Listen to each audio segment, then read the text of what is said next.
அல்ஹம்துலில்லாஹ் அல்ஹம்துலில்லாஹி நஹ்மதுஹு வ நஸ்தஈனுஹு ونستغفره إليه ونعوذ بالله من شرور أنفسنا ومن سيئات أعمالنا من يهده الله فلا مضل له ومن يضلل فلا هادي له وأشهد أن لا إله إلا الله وحده لا شريك له وأشهد أن محمدا عبده ورسوله.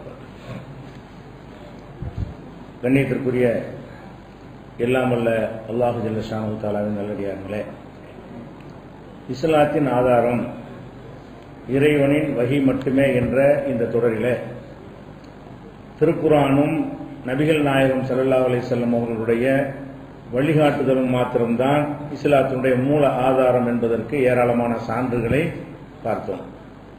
அதுபோக இஸ்லாத்திலே எவ்வளவு நன்மக்களாக இருந்தாலும், சஹாபாக்களாக இருந்தாலும், இமாம்களாக இருந்தாலும், பெரியார்களாக இருந்தாலும், யாராக இருந்தாலும் அவங்க சொல்வதை கேட்க வேண்டிய அவசியம் இல்லை. அவங்க சொல்வது மார்க்கமாகாது.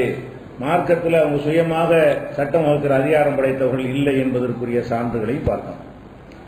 அதுபோக இஸ்லாத்தின் ஆதாரம் வஹி மட்டும் என்று சொன்னால், குர்ஆன் இஸ்லாத்தின் ஆதாரம் என்பதில் யாருக்கும் மாற்று கருத்து கிடையாது. ஹதீஸ் என்று சொன்னால் மட்டும்தான், ஹதீஸ்ல எல்லா தரப்பினருமே இரு வகையாக ஹதீஸ் சொல்லுவாங்க. இது சரியான ஹதீஸ், இது தவறான ஹதீஸ். எந்த குரூப்பாக இருந்தாலும் சரி, எந்த 72 குழுக்களை யாரா இருந்தாலும் சரி, அவர்கள் சில ஹதீசுகளை ஆதாரப்பூர்வமானது என்று சொல்வார்கள், சில ஹதீசுகளை தவறானது என்று சொல்வார்கள். அப்ப ஏன் இப்படி சொல்றாங்க? ஹதீஸ்ல மட்டும், குர்ஆன்ல அப்படி ஏற்றுக்கொள்கிறார்கள். ஹதீஸ் வரும்போது மட்டும் சிலது ஏன் பலவீனமாக ஆகிறது, சிலது ஏன் இட்டுக்கட்டப்பட்டதாக ஆகிறது, சிலது மாத்திரம் ஏன் ஆதாரப்பூர்வமாக ஆகிறது என்றால், அது ஹதீஸுடைய வரலாறை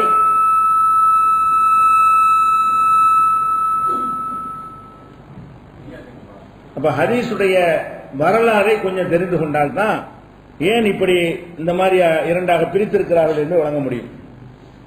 இப்ப நபிகள் நாயகம் ஸல்லல்லாஹு அலைஹி வஸல்லம் அவர்களுக்கு அல்லாஹ்விடமிருந்து குர்ஆன் வருது.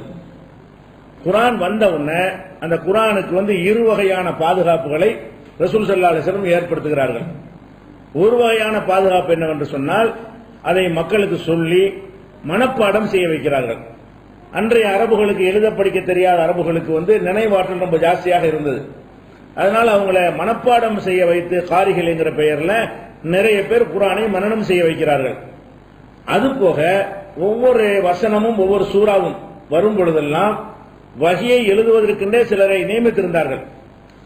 அவங்களை அழைத்து, இன்றைக்கு இந்த வசனங்கள் வந்தன, எழுதி கொள்ளுங்கள், இது இந்த அத்தியாயத்தில் இந்த இடத்துல சேர்த்துக்கிறங்க, இது இந்த அத்தியாயத்தில் இதுக்கு பின்னாடி வச்சுக்கிறங்க என்று ஒவ்வொரு தடவை வஹி வரும் பொழுதும் அந்த வஹியை எழுதுவதற்கு எழுத்தாளர்களை வைத்து எழுதி கொள்வார்கள் குர்ஆனுடைய வசனங்களை. அப்ப குர்ஆன் என்பது எல்லா சஹாபாக்களும் இல்லாட்டாலும் அதிகமான சஹாபாக்களால் மனனம் செய்யப்பட்டு இருந்தது. அதே மாதிரி எழுத்துலையும் ரெக்கார்ட்லையும் என்ன செய்யப்பட்டுச்சு, எழுதி வைத்திருந்தார்கள். பல சஹாபாக்கள் ஒரு 15-20 சஹாபாக்கள் குர்ஆனை என்ன எழுதி வைத்தவர்களாக அறியப்பட்டிருக்கிறார்கள்.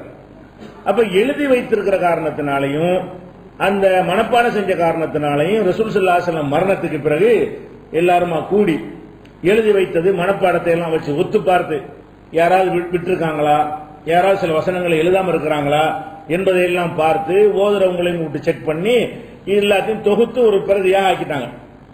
அந்த பிரதியைத்தான் தலைமுறை தலைமுறையா நமக்கு பாஸ் பண்ணிட்டு வர்றாங்க. எழுத்துக்கள் மாறி இருக்கலாம், அந்த உச்சரிப்புகள் மாறாது. அந்த எழுத்துடைய ஸ்டைலு அதெல்லாம் மாறி போயிருக்கும். அந்த காலத்து அரபி இப்ப கிடையாது. ஆனால் அந்த அவங்களும் அல்ஹம்துலில்லாஹி ரப்பில் ஆலமீன் தான் அந்த எழுத்தை வாசிப்பாங்க. இந்த எழுத்தை நாமளும் அல்ஹம்துலில்லாஹி ரப்பில் ஆலமீன் தான் வாசிப்போம். வாசிக்கிறது தான் முக்கியமான விஷயம். அப்படி அந்த குர்ஆன் பாதுகாக்கப்பட்டு வந்துருச்சு. இப்ப ஹதீஸை பொறுத்த வரைக்கும் ரசூல் ஸல்லல்லாஹு அலைஹி வஸல்லம் அவர்கள் குர்ஆன் இல்லாம பேசியிருப்பாங்க, அதான் ஹதீஸ். குர்ஆன்ல இல்லாம அவங்க செஞ்சு காட்டியிருப்பாங்க, அதான் ஹதீஸ். அதை நீங்க எல்லாம் ரெக்கார்ட் பண்ணிக்கிறங்க என்று ரசூல் ஸல்லல்லாஹு அலைஹி வஸல்லம் எந்த ஏற்பாடு செய்யல. ஹதீஸ்களை பொறுத்த வரைக்கும் அதை எழுதுவதற்கு சிலர் ரசூலா நியமிக்கவும் இல்லை, அல்லது ஒரு ஆர்டர் பண்ணி நான் என்ன பேசினாலும் எழுத தெரிந்தவர்கள் எழுதி வைத்துக் கொள்ளுங்கள், எல்லாருக்கும் முடியாட்டாலும் யாருக்கு எழுத தெரியுமோ அவங்க அதை நோட் பண்ணி வைத்துக் கொள்ளுங்கள் என்று ரசூல் ஸல்லல்லாஹு அலைஹி வஸல்லம் சொல்லல. சொல்லாதனால என்ன ஆகுதுன்னு இன்னும் சொல்ல போனா, அவங்க ஒரு தடை வேலை செய்யறாங்க. என்ன தடை செய்யறாங்க? இந்த குர்ஆன் எழுதுறாங்கல்ல, அவங்களுக்கு சொல்றாங்க, லா தக்துபு அன்னி கைரல் குர்ஆன், என் வழியாக குர்ஆனை தவிர எதையும் நீங்கள் எழுதக்கூடாது. ரசூல் ஸல்லல்லாஹு அலைஹி வஸல்லம் என்ன கட்டளை இடுறாங்க? எழுத்தர்கள் வந்துட்டாங்கல்ல, குர்ஆனை எழுதும் போதே ரசூல் ஹதீஸ் சொன்னாங்கன்னு வைங்க, அது பக்கத்தில் எழுதிட்டாங்கன்னு சொன்னா குர்ஆன் ஹதீஸ் கலந்து போயிடும். அப்ப குர்ஆனோட தன்னுடைய சொல் கூட கலந்து, அதுவும் வஹியா இருந்தாலும் குர்ஆனை பொறுத்த வரைக்கும் அந்த சொல்லும் வஹி, கருத்தும் வஹி. ஹதீஸை பொறுத்த வரைக்கும் கருத்து தான் வஹி, அந்த சொல்லு ரசூலுல்லாஹ்வுடைய சொல்லு. ஒரு மெசேஜ் உள்ள வர அதுக்குரிய வார்த்தைகள் யாருடையது? ரசூலுல்லாஹ்வுடையது. அப்ப அதுவும் வஹியா இருந்தாலும் ரசூல் ஸல்லல்லாஹு அலைஹி வஸல்லம் என்ன சொல்றாங்க மக்கள்கிட்ட, எழுதுறவங்கள்ட்ட சொல்றாங்க, லா தக்துபு அன்னி கைரல் குர்ஆன், குர்ஆனை தவிர வேற எது நீங்க என்னிடமிருந்து எழுதவே கூடாது. வமன் கதப அன்னி, என் வழியாக யாராவது எழுதி இருந்தால் கைரல் குர்ஆன், குர்ஆன் அல்லாது நீங்கள் எழுதி வைத்திருந்தீர்களே ஆனால் ஃபல்யம்ஹு, அதை அழித்து விட வேண்டும். குர்ஆன் தான் எழுதணுமே தவிர குர்ஆன் இல்லாம எதையாவது நான் சொன்ன விஷயம் தான் அது, நான் சொன்ன விஷயத்தை நீங்கள் எழுதி வைத்திருந்திருப்பீர்களே ஆனால் அதை அழித்து விட வேண்டும். வஹத்திசு அன்னி, என் வழியாக அறிவியுங்கள், எழுதி வைக்காதீங்க. என் வழியா நான் சொன்னதை செய்யுங்க, தெரிஞ்சவங்களுக்கு சொல்லுங்க, அடுத்த மக்களுக்கு ஏற்றி வைங்க, ஆனா அது எழுதி ரெக்கார்ட் பண்ணி விடாதீர்கள் சொல்லிட்டு, ஆனா அது ஒரு எச்சரிக்கை சேர்த்து சொல்றாங்க. ஒமன் கதப அலைய முத்தாமிதன் ஃபல்யதபவ மகாதஹு மினன் நார், யார் என் பெயரில் வேண்டுமென்று இட்டு கட்டி ஏதாவது சொல்லுகிறானோ அவன் நரகத்தில் தன்னுடைய இடத்தை பதிவு செய்து கொள்ளட்டும். அதனால அறிவிக்கிறேன் விட்டு அடிச்சிடாதீங்க, கரெக்டா சொல்லுங்க, நான் சொன்னதை மட்டும் சொல்லுங்க இப்படின்னு ரசூல் ஸல்லல்லாஹு அலைஹி வஸல்லம் அவர்கள் மக்களுக்கு சொல்றாங்க. இது 7702. இது மக்களுக்கு சொன்ன மாதிரி வந்தாலும் இது அனைத்து மக்களுக்கும் சொன்னது இல்லை. இந்த ஹதீஸை பொறுத்த வரைக்கும் பொதுவாக சொன்னதாக தான் வருது, எழுத்தர்களுக்கு மட்டும் போட்ட கட்டளையாக வரல. என் வழியாக குர்ஆனை தவிர எதையும் எழுதாதீர்கள்ங்கிறது யாரும் எழுதக்கூடாதுங்கிற கருத்தில் இருந்தாலும் ரசூல் ஸல்லல்லாஹு அலைஹி வஸல்லம் அவர்கள் வேற ஆட்களுக்கு எழுத அனுமதி கொடுத்திருக்கிறார்கள். வேற வேற சந்தர்ப்பங்கள்ல அவங்களுடைய சொற்களையும் எழுதி கொள்ள அனுமதி கொடுத்தார்கள். அப்பனா இது யாருக்கு சொன்னது? அப்ப இது இவங்களுக்கு மட்டும் உள்ளது, குர்ஆனோட கலந்துடக்கூடாதுன்னு தான் சொன்னாங்களே தவிர சில சஹாபாக்கள் அவங்களா விருப்பப்பட்டு குர்ஆனை எழுதாதவங்க, குர்ஆனை தொகுக்காத சஹாபாக்கள் அவங்களுடைய ஒரு பாதுகாப்புக்காக வேண்டி, அவங்களுடைய நாலேஜை திருப்பி ரெஃபர் பண்ணுவதற்காக வேண்டி, ரெஃபரன்ஸுக்கு வேணும்ல, அதுக்காக வேண்டி எழுதியும் கொண்டார்கள். அதுக்கு ஆதாரம் சொல்வதாக இருந்தால் ரசூல் ஸல்லல்லாஹு அலைஹி வஸல்லம் அவர்கள் அந்த கடைசி ஹஜ்ஜில் ஒரு உரை நிகழ்த்துவாங்க. உரை நிகழ்த்தும் போது சில கேள்வி எல்லாம் கேட்டவுடனே, அப்ப அந்த ஒரு அபூஷான்னு ஒருத்தர் வந்திருப்பார், அபூஷான்னு சொல்லி ஒருத்தர் அந்த கூட்டத்தில் வந்திருப்பார். அப்ப ரசூல் ஸல்லல்லாஹு அலைஹி வஸல்லம் கேட்பாங்க, இதை நீங்க சொன்னது எழுதித்தாங்க, எனக்கு நான் வெளியூர்ல இருந்து வந்திருக்கிறேன், நீங்க சொன்ன விஷயத்தை போய் நான் மக்களுக்கு சொல்லணும், இதுகளை யாபம் பண்ணிக்கிட்டு போய் எனக்கு சொல்ல முடியாது, எனக்காக நீங்கள் எழுதி தரங்கள் அப்படின்னு அவர் கேட்கிறாரு. அப்ப ரசூல் ஸல்லல்லாஹு அலைஹி வஸல்லம் என்ன செய்யறாங்கன்னா, உக்துபூலி அபிஷா, இந்த அபூஷாக என்பவருக்கு நீங்க எல்லாம் எழுதி கொடுங்க, யார் எழுத தெரிஞ்சு இருப்பாங்களோ அவங்களை ஆர்டர் பண்ணிருப்பாங்க. அப்ப அவர் கேட்டது என்ன செய்வாரு, இன்னென்ன விஷயங்களை ரசூல் ஸல்லல்லாஹு அலைஹி வஸல்லம் இந்த தேதியில் இந்த இடத்தில் வைத்து உரை நிகழ்த்தினார்கள் என்று எழுதி அவருக்கு கொடுக்கறாங்க. அப்ப எழுதக்கூடாது என்ற கட்டளை பொதுவானதா இருந்தா இவங்களுக்கு எழுதி கொடுக்க ஆர்டர் பண்ணிருக்க மாட்டாங்க. இது ஹதீஸ் தான். இது கடைசி ஹஜ்ஜில் ஆற்றிய உரை ஹதீஸ் தான், அது குர்ஆன் வசனம் இல்ல தானே. குர்ஆன் வசனமா இல்லாம இருந்தும் கூட அவங்களுடைய உரையை எழுதி தர வேண்டும் என்று ஒருவர் கேட்கிறார் ஹஜ்ஜில, கடைசி ஹஜ்ஜில. அதை எழுதி கொடுக்கும்படி ரசூல் ஆர்டர் பண்றாங்க. ஆர்டர் பண்ணா எழுதி கொடுத்திருப்பாங்க. இது எங்க இருக்குன்னா, இது புகாரியில 2434 6880. அப்ப எழுதலாம்னு விளங்குது. குர்ஆனை எழுதுறது தனி விஷயம், ஹதீஸுகளை எழுதலாமான்னு கேட்டா அவங்க தான் எழுதக்கூடாது. குர்ஆனை எழுதுறவங்க எழுதுனா குழப்பிடுவாங்க. குர்ஆனை பதிவு செய்யாத மக்கள் என்ன செய்யலாம், எழுதி கொள்ளலாம், எழுதுவது பாவமான காரியம் இல்லை என்று இதுல விளங்குகிறது. அதே மாதிரி இன்னொரு ஹதீஸ் என்னன்னா, அப்துல்லாஹ் இப்னு அம்ர் அப்படின்னு ஒரு சஹாபி, இவர் என்ன செய்யறாருன்னு கேட்டா அவர் சொல்றாரு, குந்து அக்துபு குல்ல ஷைஇன் அஸ்மஉஹு மின் ரசூலில்லாஹி ஸல்லல்லாஹு அலைஹி வஸல்லம், ரசூல் ஸல்லல்லாஹு அலைஹி வஸல்லம் அவர்கள் வழியாக எதையெல்லாம் கேட்கிறேனோ அனைத்தையும் நான் எழுதுபவனாக இருந்தேன்.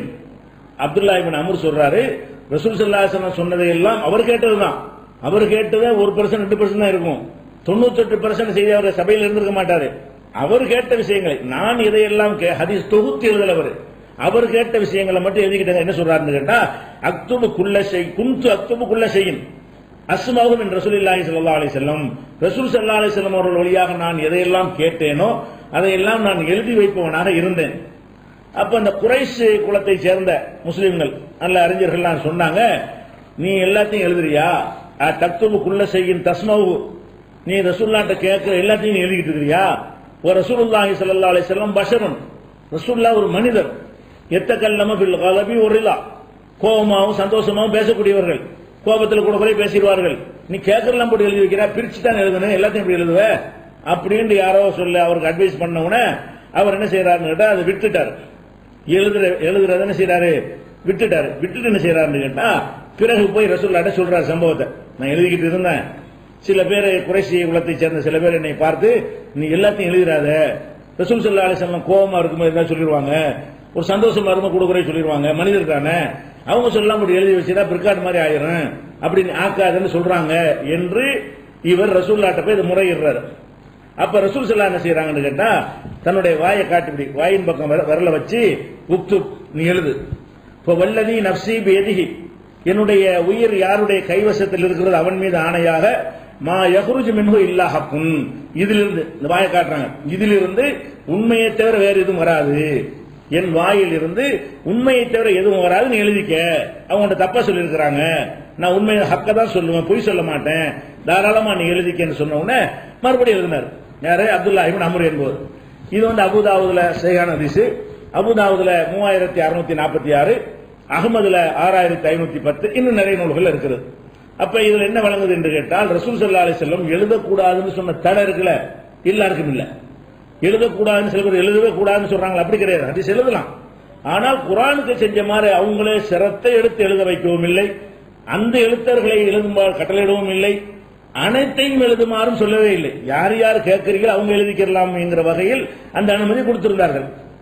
அதே மாதிரி அபூ ஹுரைரா கூட சொல்லுவாங்க, மாமின் அஸ்ஹாபின் நபி அஹதுன் அக்ஸர ஹதீஸன் அன்ஹு மின்னி, ரசூல் ஸல்லல்லாஹு அலைஹி வஸல்லம் அவர்கள் வழியாக என்னை விட வேற யாரும் அதிகம் அறிவித்ததில்லை. அபூ ஹுரைரா சொல்றார், என்னை விட யாரும் ரசூல் ஸல்லல்லாஹு அலைஹி வஸல்லம் வழியாக அதிக ஹதீஸ்ல அறிவிக்கவில்லை.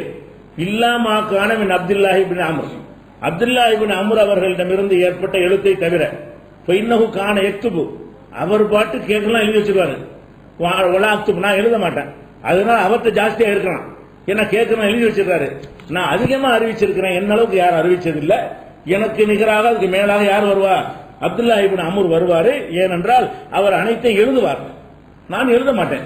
மனப்பாடத்தில் உள்ளதை சொல்லும் பொழுது 100 செய்தி சொன்னாங்கன்னா 90 மறந்துடுவோம்ல, 10 தான் சொல்லுவோம். 10 செய்தியை கேட்டாங்கன்னு சொன்னா 5 மறந்துடுவோம். இவர் என்ன அம்பட்டி வச்சிருப்பாரு, பார்த்து சொல்லிடுவாரு. அப்ப அப்துல்லா இப்னு அம்ர் அவர்கள் எழுதி கொண்டிருந்தார்கள், நான் எழுதலைன்னு சொல்லி அபூ ஹுரைரா அறிவிக்கிற ஹதீஸ் புகாரியில 113வது ஹதீஸாக இடம்பெற்றிருக்கிறது. அப்ப இதுல என்ன விளம்பரம் என்று கேட்டால், குர்ஆன் என்பது ரசூல் ஸல்லல்லாஹு அலைஹி வஸல்லம் அவர்கள் காலத்திலேயே எழுதப்பட்டு விட்டது, மனப்பாடம் செய்யப்பட்டு விட்டது. அதனால ரசூலுல்லாஹ்வுடைய மௌத்துக்கு பிறகு யாராவது ஒரு வசனத்தை சொல்லி இப்படி குர்ஆன்ல இருக்குன்னு சொல்ல முடியாது, பின்னி எடுத்துவாங்க. ரசூலுல்லாஹ் மௌத்தான பிறகு குர்ஆனில் இப்படி இருக்கிற பயான் பண்ணும்போது குர்ஆன்ல இல்லாத ஒரு வார்த்தை அவரா விட்டு கட்டி குர்ஆனில் இருக்கிறதுன்னு சொன்னா எந்த குர்ஆன்ல இருக்கு எடுத்துட்டு வா, இந்த தண்டனை குர்ஆன் என்று கேட்கிற அளவுக்கு ஒரு செக்யூரிட் பண்ணி வச்சுட்டாங்க. ஹாஃபில்கள் இருந்தாங்க, கூட்டி கொண்டு கேட்பாங்க சொல்றது குர்ஆன்ல இருக்கான்னு, அல்லது மூலப்பெருதி வச்சிருந்தாங்க, அதை செக் பண்ண பார்ப்பாங்க. அதுக்கு ஒரு உஸ்மான் காலத்தில் என்ன பண்றாங்கன்னா இன்னும் நிறைய அந்த பிரதி எடுத்து அந்த ஒரு பிரதியை நிறைய பிரதி ஆக்கி எல்லா பிரதியும் அனுப்பி வச்சுட்டாரு. அப்ப குர்ஆன்ங்கிற எழுத்திலேயே போய் சேர்ந்து விடும் பொழுது யாராவது விட்டு அடிச்சாங்கன்னு சொன்னா எடுத்து பார்த்துருவாங்க. எந்த ஊர்ல உள்ள ஒரு ஆளும் குர்ஆன்ல இருந்து சொல்ல முடியாது. அப்ப அந்த மாதிரியான ஒரு பாதுகாப்பு இருக்கும் பொழுது குர்ஆன் மட்டும்தான் வந்து கொண்டிருந்தது. குர்ஆனாக ரசூலுல்லாஹ் இருந்ததெல்லாம் குர்ஆன் தான். சஹாபாக்கள் குர்ஆன் சொன்னாங்களே அதுல வேற எதுவும் சேரவே இல்லை. தாபியீன்கள் குர்ஆன் சொன்னாங்களே அதுல வேற எதுவும் சேர்க்க முடியவில்லை. யாரும் உள்ள நுழைஞ்சுக்கிட்டு கால அல்லாஹு தஆலா அல்லாஹ் சொல்கிறான் எல்லாம் போட்டு சொல்ல முடியவில்லை. ஏன் அந்த பாதுகாப்புன்னு சொல்ல மாட்டாங்கல்ல, ரெக்கார்டா இருக்கிற ஒரு விஷயத்துல இட்டுக்கிட்டு சொல்ல மாட்டாங்க. செவி வழியா இருந்து விட்டு அடிக்கலாம். வாய் வழியா கேட்டா நான் உங்கள்ட்ட சொல்ல நீங்க உங்கள்ட்ட சொல்ல இப்படி இருந்தா அவர் சொன்னார் இவர் சொன்னார்னு சொல்லிட்டு போறதுக்கு வாய்ப்பு இருக்கிறது. ஆனால் குர்ஆன்ல இந்த வாய்ப்பு இல்லாதனால அது பாதுகாப்பா இருந்துச்சா. ஹதீஸை பொறுத்தவரை என்ன நமக்கு வழங்குது, இப்ப இந்த அப்துல்லா இப்னு அம்ருங்கிறவர் மட்டும் தான் இதை கொஞ்சம் எழுதி வச்சிருக்கிறார். அப்துல்லா இப்னு அம்ர் மட்டும் தான் எழுதியிருக்காரு. அவர் என்ன எழுதியிருப்பாருன்னா சின்ன சதவீதம் எழுதியிருப்பார். ஏன்னா எல்லா நேரமும் இருக்க மாட்டார் ரசூலுல்லாஹ், வெளியே போயிருப்பாரு. அவர் இல்லாத நேரத்தில் ரசூல் எவ்வளவு பேசியிருப்பாங்க, 24 மணி நேரம் இருக்க மாட்டாரு, வீட்டில் இருக்க மனைமாரி தான் கேட்டிருப்பாங்க.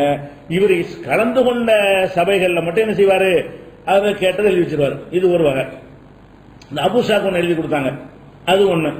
இப்படியாக ஒரு 1-2 பேர் என்ன செஞ்சிருந்தாங்க எழுதி வச்சிருந்தாங்களே தவிர அவங்களுக்கு சின்ன அளவில் எழுதி வைத்திருந்தாங்களே தவிர பாக்கி எதுவும் என்ன இல்ல ஹதீஸாக நமக்கு வந்து எழுதப்படவே இல்லை. அப்ப ஹதீஸ் எப்படி வந்துகிட்டு இருக்குது?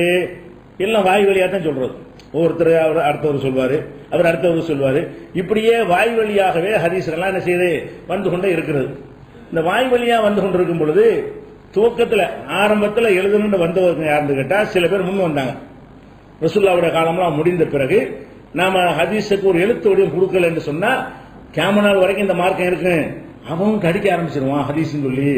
மக்கள் ரெஃபர் எதை வச்சு அது ஹதீஸா இல்லையான்னு கண்டுபிடிப்பாங்க. நம்ம வாட்டுக்கு அது ரெக்கார்ட் பண்ணாம விட்டுட்டோம் என்று சொன்னால் ரசூலுல்லாஹ் சொன்னாங்கன்னு எப்ப வேணாலும் சொல்லிட்டு போயிடலாமே. அப்ப சொன்னாங்கன்னா உண்மையும் பொய்யும் பிரித்தறிய முடியாம போயிருமே. பிரித்தறிவதற்கு நம்ம ரசூலுல்லாஹ்வுக்கு நெருக்கமான காலத்தில் இருக்கிற நாம அதுக்கு ஒரு எழுத்து வடிவத்தில் ஆக்கி வச்சிட்டோம்னு சொன்னா அதுக்கு பிறகு யாரும் என்ன செய்ய மாட்டான், இட்டு கட்ட மாட்டான் என்ற ஒரு கவலையோட என்ன செய்யறாங்கன்னு கேட்டா சில அறிஞர்கள் வந்து நூல்களை எழுதுறாங்க. நூலா எழுதுறாங்கன்னா யாருன்னு கேட்டா பிரயாணம் பண்ணி அப்படி எழுதுறது இல்ல. மக்காவில் ஒரு அறிஞர் இருக்காருன்னு வைங்களேன், அவர் ஒரு மார்க்கத்தை நல்லா கற்றவராக இருப்பார். மார்க்கத்துக்கு அர்ப்பணித்து ஒவ்வொரு சஹாபின்னு சொல்லலாம் கேட்டு அறிஞ்சு வச்சிருப்பார். அவர் மக்காவில் உள்ள மக்கள் அறிஞ்சு வச்சிருந்தாங்க இல்லையா, அந்த ஹதீஸை மட்டும் எழுதிடுவார். இதுக்குன்னு போய் மதீனாவுக்கு போய், கூபாவுக்கு போய், பசராவுக்கு போய், ஷாமுக்கு போய், ஈரானுக்கு போய், குராசானுக்கு போய் இப்படி ஊரா பிரயாணம் பண்ணி எழுத மாட்டார். அந்தந்த ஊர்ல உள்ளவங்க என்ன செஞ்சாங்கன்னு கேட்டா அவர்கள் தங்கள் பகுதியில் வந்த சஹாபாக்கள் வழியாக சில ஹதீஸ்கள் கிடைத்திருக்கும். அது மக்கள் மத்தியில் பரவலா சொல்லப்பட்டுக்கிட்டு இருக்கும். சில சஹாபி மக்காவுக்கு போயிருப்பாரு, அந்த சஹாபி அடுத்த மக்களுக்கு சொல்லியிருப்பாரு. அப்படி செவி வழியாக மக்கள்கிட்ட சுத்திக்கிட்டே வந்துகிட்டு இருக்கும். அந்த மாதிரியான செய்திகளை எழுதணும்னு சொல்லி முயற்சி பண்ணி முதல்ல எழுதினவர் இப்னு ஜுரைஜ்ங்கிறவர். இவர் தான் முதல்ல ஹதீஸ்ங்கிறத ரசூலுல்லாஹ் காலத்தை பிந்தி ஒரு எழுத்து வடிவமாக்கணுங்கிறதுக்கு முயற்சி பண்ணி இவர் 150 உள்ளவர். 150 மரணித்தவர், பிறந்தவர் கூட கிடையாது. 150 மரணித்தவர் சொன்னா ஒரு 60-70 சேர்த்துக்கிட்டு பாத்துக்கிறங்க. அப்ப ரசூலுல்லாஹ் காலத்துக்கு ஒரு நெருக்கத்தில் உடையாந்துறாரு. ரசூல் ஸல்லல்லாஹு அலைஹி வஸல்லம் மரணித்து ஒரு 100 ஆண்டு அந்த ரேஞ்சில் என்ன செய்யறாருன்னு கேட்டா இவர் வந்து ஹதீஸை தொகுக்கிறார். இவர் வாழ்ந்த மக்காவில் உள்ள ஹதீஸை மட்டும் இவர் தொகுக்கிறார். ஒவ்வொருத்தரும் அவங்க வாழ்ந்த ஊர்ல தான் தொகுப்பாங்க.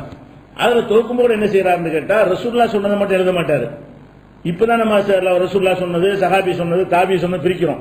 சஹாபாக்கள் வழியா வந்த எல்லாத்தையும் எழுதுறது. ரசூலுல்லாஹ் சொன்னாலும் சரி, அபூபக்கர் சொன்னாலும் சரி, உமர் சொன்ன செய்தியா இருந்தாலும் சரி, இது மாதிரி என்ன ஒரு செய்தி கிடைத்தாலும் அதை எல்லாம் மார்க்க சம்பந்தப்பட்டதாக என்ன செய்தி கிடைத்தாலும் அவங்க எழுதி வைக்க ஆரம்பித்தார்கள். ஹிஜ்ரி 150.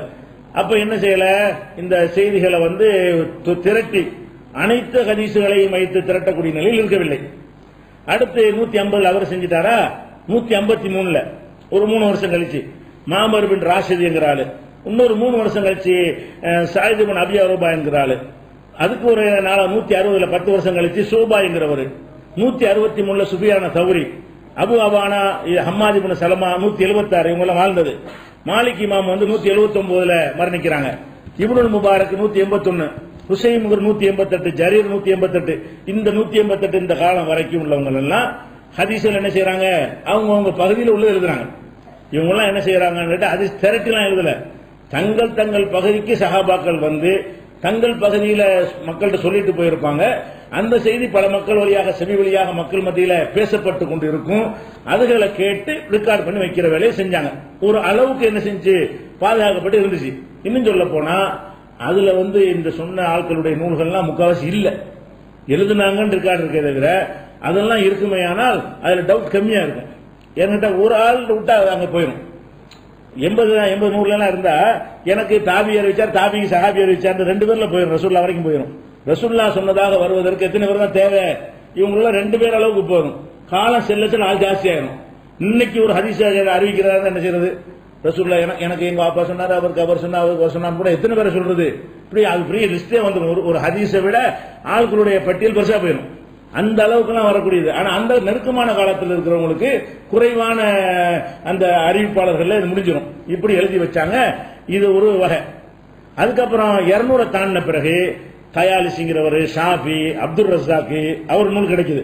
ஷாஃபி இமாம் எழுதுற நூல் கிடைக்கிறது. தயாலிசி முஸ்னத் ஷாஃபின்னு பேரு இப்போ கிடைக்கிறது. அபுதாவுது தயாலிசி, இந்த அபுதாவுது இல்ல, இன்னொரு அபுதாவுது. அபுதாவுது தயாலிசிங்கிறவரை எழுதுனது 204. அப்துல் ரஸாக் என்பவர் முஸன்னஃப்னு ஒன்று எழுதினாரு 211. அதெல்லாம் இப்ப கிடைக்கத்தான் செய்யுது.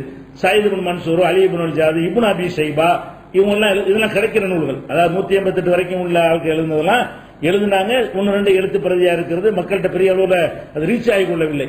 200க்கு மேல வந்த நூல்கள் எல்லாம் இன்றைக்கும் என்ன செய்யறது கிடைக்கிறது. இவங்களும் திரட்டி என்ன செய்யறாங்க எழுதுறாங்க. இவங்க எல்லாம் என்னன்னு கேட்டா மெனக்கெட்டு எழுதுறவங்க.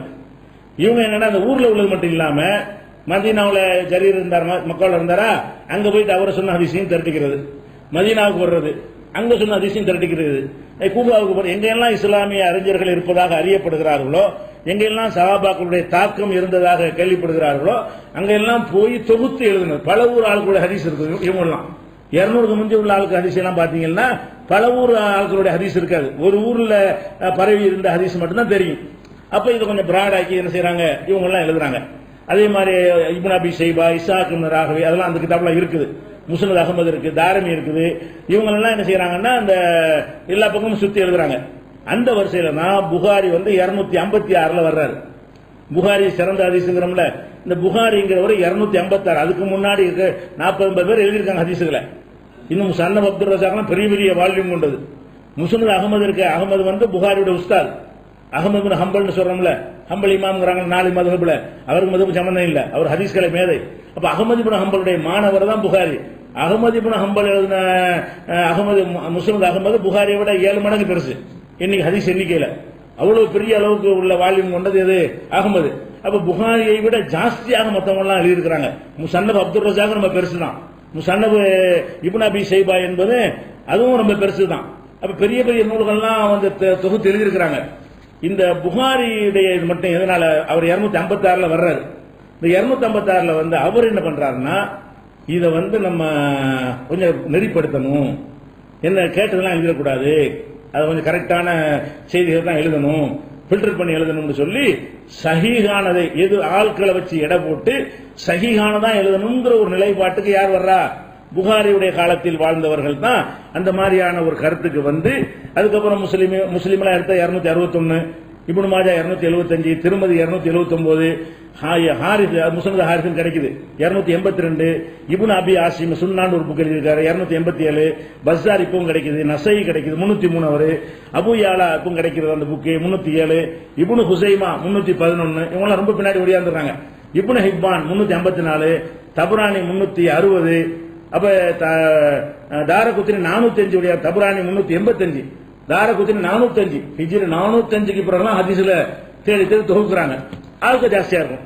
தாரகுத்னில பாத்தீங்கன்னா ஒரு ஹதீஸுக்கு ரசூலுல்லாஹ் இடையில 10-15 பேர் தேவைப்படும். புகாரிக்கு 5-6 பேர் தான் தேவைப்படும். அதுக்கு முந்தின ஆளுக்கு 2-3 பேர் தான் அறிவிப்பாளர் இருப்பாங்க. ஒரு ஹதீஸ் எடுத்தா எனக்கு இவர் சொன்னார், அவருக்கு அவர் சொன்னார், அவருக்கு ரசூலுல்லாஹ் சொன்னார், முடிஞ்சு வச்சுக்கல. அந்த மாதிரியா இருக்கும். இப்படி எல்லாம் இருந்தார்கள். அதே மாதிரி இந்த ஹாக்கிம் அவர் 430, அபு நைம் 454, பைஹக்கி நம்ம சொல்றோம் அவர் 480 இருக்கிறது 500ல வர்றாரு. ரசூலுல்லாஹ் மூத்தா போய் ஹிஜ்ரி 500ல வந்து எழுதுறாரு. இப்னு அசாக்கிர் 571 வரைக்கும் இந்த மாதிரி ஓடுது. அப்ப கிட்டத்தட்ட 600 முடிகிற வரைக்கும், அதாவது 150ல ஆரம்பித்து ஹிஜ்ரி 600 முடிகிற வரைக்கும் ஹதீஸ்களை தொகுத்துக்கிட்டே இருக்கிறாங்க. ஆனால் இந்த இடைக்காலத்துல என்ன ஏற்படுதுன்னு கேட்டா, ஹதீசுகள்ல வந்து தொகுத்துக்கிட்டு இருக்கிற கட்டத்துல நிறைய வந்து ரசூலுல்லாஹ் பேர்ல இட்டுக்கிட ஆரம்பிச்சிடறாங்க. மக்கள்கிட்ட பரவிட்டு இருக்கும்போது அதுகளையும் சேர்த்தா எழுதுறாங்க. எல்லாரும் என்ன செய்யறாங்க, ரசூல் ஸல்லல்லாஹு அலைஹி வஸல்லம் பேர்ல இட்டு கட்டி சொல்லுவாங்கல்ல, பொய்யா சொல்ல ஏன் பொய் சொல்றாங்கன்னு கேட்டா, அதுக்கு முந்தி இப்பதான் ரெக்கார்டை உண்டாக்கிட்டு இருக்கிறாங்க. இவங்க ரெக்கார்டை உண்டாக்கிட்டு இருக்கிற காலத்துல என்ன சொல்லலாம், அதுவும் ரெக்கார்டுக்குள்ள சேர்ந்துக்கணும். அப்ப அந்த மாதிரி பொய் சொன்னதை எல்லாம் எழுத வேண்டிய நிலைக்கு அறிஞர்கள்லாம் தள்ளப்பட்டு, ஹதீஸ்னு சொன்னா ரசூலுல்லாஹ் சொன்னதும் இருக்கும் சொல்லாததும் இருக்கும். ஆனா ரசூலுல்லாஹ் சொன்னார்கள் பொய்யா பரப்பி விட்டுருக்காங்க. அப்படிங்கிறதுக்கு நிறைய சான்று என்னன்னு கேட்டா, புரிஞ்சுக்கிறதுக்காக சொல்றேன். சில ஹதீஸ்கள் உங்களுக்கே தெரியும். அது இப்ப ரசூல் ஸல்லல்லாஹு அலைஹி வஸல்லம் வந்து சொன்னதாக சொல்லப்பட்டிருக்கு, அல் பாதஞ்சான் ஷிஃபாவு குல்லி தாயின், அதாவது கத்தரிக்காய் இருக்குல்ல, அது வந்து எல்லா நோய்க்கும் நிவாரணம் என்று ரசூலுல்லாஹ் சொன்னார்கள். இது எப்படி இருக்க முடியுமா? எல்லா நோயும் நிவாரணம் ஆகுமா? ஆகாது. கத்தரிக்காயில் அப்படி இருக்கு, ஏதாவது மெடிக்கல்லையாவது இருக்கான்னு கேட்டா அதுவும் கிடையாது. சாப்பிடாத கத்தரிக்காய் கரப்பான்னு என்ன செய்யறாங்க, சாப்பிட வேணா அந்த காலத்தில் சொல்லிட்டு இருக்காங்க. அது நல்ல ஒரு உணவு இல்லைன்னு சொல்லி. ஆனா அது வந்து எல்லா நோய்க்கும் நிவாரணம் என்று சொல்லி இட்டு கட்டி இருக்கிறார்கள். அது வந்து சரியான ஹதீஸ் இல்லை என்று எப்படி கண்டுபிடிச்சாங்க? ரெண்டாவது விஷயம், சரியான ஹதீஸ் இல்லை என்று தள்ளினார்கள். இது ரசூலுல்லாஹ் சொன்னா இருக்க முடியாது. அப்ப கேட்டதெல்லாம் ஏத்துக்கணும்னா இதை ஏத்துக்கிற வேண்டியதானே, இதை ஏத்துக்கிற வேண்டிய நிலைமை வந்துடும். அதே மாதிரி வந்து உங்க சொல்றாங்க, அதாவது அலைக்கும் பில் அரசி பையனுக்கும் முபாரக்கும், பருப்பை விட்டுறாதீங்க, பருப்பு சாப்பிட்ற மட்டும் விட்டுறாதீங்க, அது பரக்கத்தானதுன்னு ரசூலுல்லாஹ் சொன்னாங்க. இது சொல்றதுக்கு ரசூல் வந்தாங்க. பருப்பு சாப்பிட அது அவன் தெரிஞ்சு அவன் சாப்பிட்டுக்க மாட்டானா? இது ரசூல்லா வராட்டி பருப்பு சாப்பிட மாட்டானா? ரசூல்லா ஏத்துக்கிறாங்க ஜாஸ்தி பருப்பு சாப்பிடுறாங்க. பருப்புக்கு இது வந்து மார்க் நபியுடைய டியூட்டி. அதெல்லாம் வந்து என்ன செய்யறாங்க, அலைக்கும் பில்லாத நீங்கள் பருப்பை விட்டு விடாதீர்கள், இன்னும் முபாரக்கும், அது பரக்கத்தானது. 70 நபிமார்கள் இது பருப்பை புனிதம் என்று சொல்லி இருக்கிறார்கள். 70 நபிமார்களுடைய நாவில பருப்பை புகழ்ந்து பேசியிருக்கிறார்கள். இப்படிலாம் ஹதீஸுங்க ரசூல்லாவுடைய பேர்ல தான். அதே மாதிரி வந்து லவ்கானல் அரிசு ரெஜுலன் லகான ஹலீமன், அரிசி இருக்குல்ல, அரிசி மட்டும் ஒரு மனிதனாக இருக்குமே ஆனால் அது ரொம்ப சகிப்புத்தன்மை உடையதாக இருந்திருக்கும். ஏதாவது மீனிங் இருக்காது. இது ரசூல்லா சொல்ற மாதிரி இருக்கு, ஒரு நபி பேசுற மாதிரியா இருக்கு. அரிசியா மனுஷனாவது, அரிசி நல்ல போட்ட மிதி சிகிச்சை பண்றாங்க இல்ல, சகிச்சுட்டு இருக்கான். அதுக்கு அறிவா இருக்கு சகிச்சுட்டு இருக்கிறதுக்கு. மனிதனை சொல்ல உயிரினங்கள் தான் சகிக்கிற மாதிரிலாம் வரும். பூமி தான் அதை பிரச்சனை ரொம்ப சகிச்சுட்டு இருக்கு. எல்லாரும் மிதிக்கிறோம், உதைக்கிறோம், மலத்தலம் கழிக்கிறோம். உலகத்திலே பொறுமைண்டா பூமின்னு சொல்ல முடியுமா? சகிக்கிறதுனா அதுக்கு அறிவு இருந்து அந்த வழியை உணர்ந்து கஷ்டமா இருக்குன்னு சொல்லி அதுக்கு பேர் தான் சகிக்கிறது. இது சகிக்காம என்ன பண்ணிடணும் நம்மளது? பூமி என்ன பண்ண முடியும்? அது பாட்டுக்கு இருக்கு, ஏறி போனா அது ஒண்ணும் இல்ல, அது வலிக்குமா கஷ்டமா இருக்குமா? அதுக்கு ஒண்ணுமே இருக்காது. கட்டுறது மேல கட்டுறது லோடு ஜாஸ்தியா இருக்கு சொல்லுமா? அது பூமி அது மாதிரிலாம் சொல்லக்கூடாது. அதாவது இப்ப அது அரிசி பொறுமையா இருக்கு, பொறுமைக்கு உதாரணம் அரிசி, இதுக்கு உதாரணம் அப்படின்னு ஜீவன் இல்லாத இது சொல்லக்கூடாது, உயிரற்றவைகளை சொல்லக்கூடாது.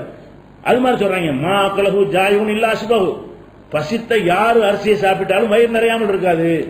இது இவனா சொல்லுவான, இது யாருக்கு தெரியாது? பசிச்சா அரிசி சாப்பிட்டா வயிறு நிறையும் ரசூல்லா சொல்லணுமா? இதை போய் ரசூல்லா சொல்லி பதிவு பண்ணுவாங்களா? அரிசியை பசித்தவன் அரிசி சாப்பிட்டால் வயிறு நிறையும் இப்படின்னு சொன்னா தெரிஞ்ச விஷயம் தான். இந்த தெரிஞ்சது ஒரு தத்துவம் சொன்னா கிருக்கன்னு நினைப்பான். இது யாருக்கிட்ட தெரியாது? நெருப்பு சுடும் சொல்லி கொடுக்கலாமா? நெருப்பு இருக்கிறதே அது சுட்டு விடும் அப்படின்னு நான் உங்கள்கிட்ட சொன்னா என்ன செய்வீங்க? குழந்தைக்கு சொல்லிக் கொடு, அதுக்கு எடுக்க பண்ணுச்சான்னு சொல்லிக் கொடுக்கலாம். மக்கள் மத்தியில் பயணம் பண்ணும்போது, மக்களே நெருப்பின் பக்கம் போய் விடாதீர்கள், நெருப்பு கை வைத்து விடாதீர்கள், நெருப்பு சுட்டு விடும் என்ன செய்வான்? இவனை யாரும் பிடிச்சிட்டு வந்தாலும் கேட்க மாட்டான், கேட்பானா இல்லையா? அப்ப ரசூல் ஸல்லல்லாஹு அலைஹி வஸல்லம் சொல்லுவாங்களா? இந்த மாதிரி சொல்றாங்க, அரிசி சாப்பிட்டீங்கன்னு வைங்க வயிறு நிறையாம இருக்காது, எதை சாப்பிட்டாலும் தான் நிறையும். அரிசி மட்டும் வயிறு நிறைக்கி அந்த பள்ளத்தை நிறைக்கிறது எதை கொண்டே போட்டாலும் என்ன செய்யும்? வயிறு நிறைஞ்சு போயிடும். இதெல்லாம் வந்து ரசூலுடைய இதெல்லாம் ரசூல்லா சொன்னாங்க.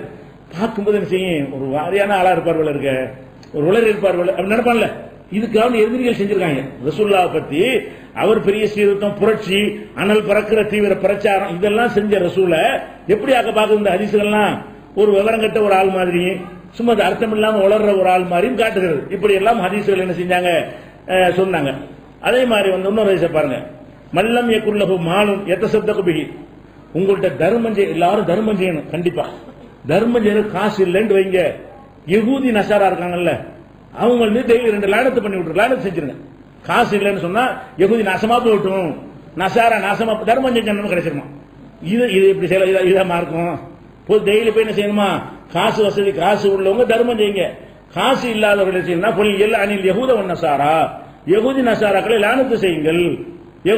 பேர சொன்னீங்க லானத்து செய்யுங்க, பொதுவாக செஞ்சுக்கலாம். யகூதி நசாராவை திட்டிட்டீங்கன்னு சொன்னா நீங்க தர்மம் செஞ்சுக்கலாம். ஒரு தடவை திட்டினா ஒரு தர்மம், 2 தடவை திட்டினா 2 தர்மம், உட்காந்துட்டு திட்டிட்டு பணக்காரன மிஞ்சி எங்க போயிடும், திட்டி நன்மை போச்சு. இது மார்க்கமா? இதுக்கு ரசூல்லா வந்தாங்க. யகூதி நசாரா மார்க்கத்தை சொல்லு, அவன் மார்க்கத்துக்கு விரோதமா ஏதாவது செஞ்சான்னு சொன்னா அதை விமர்சனம் பண்ணு, தாவா பண்ணு, கொள்கை, அது ஓகே. இது இஸ்லாம் காட்டின ஒரு வழியா? இதே ரசூல்லா சொன்னாங்க என்று சொல்லி பரப்புனாங்க. அதே மாதிரி அந்நௌரு இலல் வஜ்ஹில் ஜமீல் இபாதத்தும், அழகான முகங்களை பார்ப்பது இபாதத்து, வணக்கம். இபாதத்துல தொழுகணும் மட்டும் வணக்கம் நினைக்காதீங்க. அழகான முகம் இருக்குன்னு வைங்களேன், அதை பார்த்து ரசிச்சுக்கிட்டே இருக்கிறது இபாதத்து. அப்ப எங்க கொண்டே விடு?